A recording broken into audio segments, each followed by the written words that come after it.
সরকারি কর্মচারীদের ইতিমধ্যে বকেয়া এরিয়া আগের সরকার কিছু দিয়ে গিয়েছিল, আমরা আসার পরে কিছু দিয়েছি।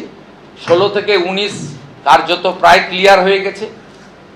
এবারে ওদের বাকি 8 থেকে 15 আছে, সেটাও ফান্ড অ্যাভেলেবিলিটির উপরে আমরা দিয়ে দেব, কর্মচারীরা অ্যাসিওর থাকতে পারে। কারণ আপনাদের আন্দোলনের আমিও একটা পার্ট ছিলাম।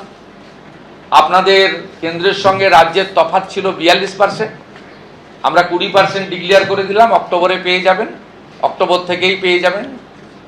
এবং আপনারা এতদিন ধরে আপনাদের অনেক কথা বলেছেন, প্রাক্তন মুখ্যমন্ত্রী অপমান করেছেন, ভিক্ষা দেওয়ার মতো 2% 3% দিয়েছেন, কখনো বলেছেন ঘেউ ঘেউ করবেন না। আমি আপনাদের বন্ধু হিসেবে কথা দিচ্ছি যে আর কয়েকটা মাস সময় দেন, অর্থমন্ত্রী অর্থ রাষ্ট্রমন্ত্রীকে পাশে নিয়ে, যে আমরা একবার করে দেবো, দ্রুততার সঙ্গে করে দেবো, একটু সামলে নিতে দেন। মাত্র 1.5 মাস বয়স এই সরকারের, এবং বিপুল ঋণের বোঝা আছে, সব দিক সামলে এগোতে হচ্ছে। আপাতত 20% আপনাদের দিলাম, পুজোর মাসেই অ্যাকাউন্টে পেয়ে যাবেন। আমরা পুজোর মাসেই আপনাদের অ্যাডভান্স অ্যাকাউন্টে ঢুকিয়ে দেবো, অক্টোবর মাসে।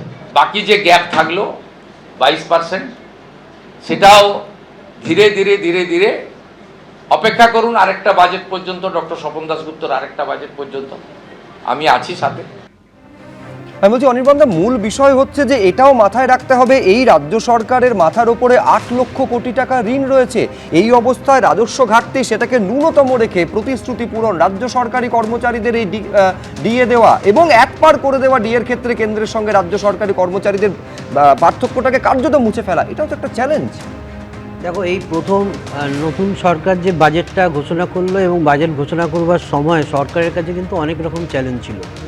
চ্যালেঞ্জ হচ্ছে একটা, যে গত 5ই ফেব্রুয়ারি তোমার এখানে যেদিন বাংলার বাজেট অন্তর্বর্তীকালীন বাজেট পেশ হয়েছিল, সেদিন সকালবেলায় কিন্তু মহামান্য সুপ্রিম কোর্টের নির্দেশ এসে গেছিলো যে ডিএর এই বকেয়া ডিএ দিতে হবে, এবং সেটা তার একটা সময়সীমা ছিল। কিন্তু তারপরেও বর্তমান ওই সময় যে সরকার ছিল সেই সরকার সেটাকে না দেওয়ার জন্য একটা আমি বলবো প্রক্রিয়ার মধ্যে যাচ্ছিল, এবং তার মধ্যে কোনো সম্যক ধারণা ছিল না সেটা কবে পেমেন্ট করা হবে। সেটা আজকে ক্লিয়ার করে দেওয়া হলো যে পেমেন্ট করার একটা ধাপে ধাপে পেমেন্ট করা হবে।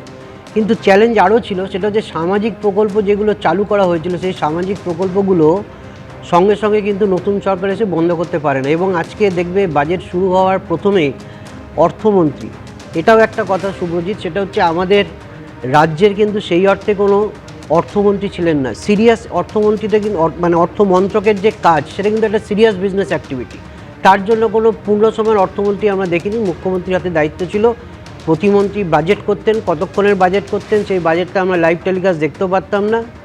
কিন্তু তার সঙ্গে সঙ্গে আরেকজন অর্থনৈতিক উপদেষ্টা ছিলেন, তিনি বাইরে থেকে এসে উপদেশ দিতেন, সেই অনুযায়ী সরকার কাজ করত। কিন্তু আজকের দিনে যে বাজেট বক্তৃতাটা দেখলাম 90 মিনিটের কাছাকাছি, সেখানে একটা দীর্ঘায়িত সময় ধরে প্রত্যেকটা ক্ষেত্র ধরে ধরে মানুষকে অবহিত করা হয়েছে যে কোথায় কি সরকার খরচা করবে, এবং সেখানে প্রথমেই বলা হয়েছিল যে সামাজিক প্রকল্পগুলো যেগুলো চলছে সেগুলো বন্ধ করা হবে না। কিন্তু সবচেয়ে দুর্বল শ্রেণী, এই কথাটা, এই শব্দবন্ধটা ব্যবহার করা হয়েছিল, যেখানে এর মানেই হচ্ছে মনিটরিং সিস্টেম থাকবে।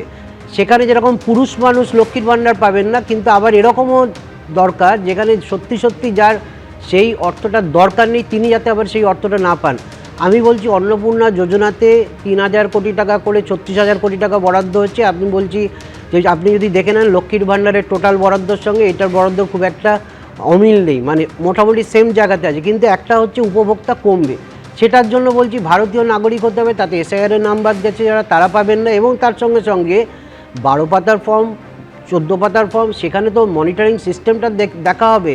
এবং আজকের দিনে সরকারের যে টাকা, সাধারণ মানুষের করের টাকা, সেই টাকাটা যাতে সঠিক মানুষ পায়। দেখুন, এই অর্থনীতির যে ডাইরেক্ট বেনিফিট ট্রান্সফারের যে কনসেপ্টটা, সেটা হচ্ছে আপনি যদি গরিব মানুষকে টাকা দেন, প্রান্তিক মানুষকে টাকা দেন, তিনি সেই টাকাটা খরচা করবেন, এবং সেই খরচা করার জন্যই দেওয়া হয় যাতে অর্থনৈতিক কর্মকাণ্ড বাড়ে, ডিমান্ড স্টিমুলেট হয়। কিন্তু যার টাকার দরকার নেই তাকে যদি আপনি টাকা দেন, তিনি টাকাটা ব্যাংকে রাখবেন, তাহলে কিন্তু সেই টাকাটা অর্থনৈতিক কর্মকাণ্ডে নিয়োজিত হচ্ছে না।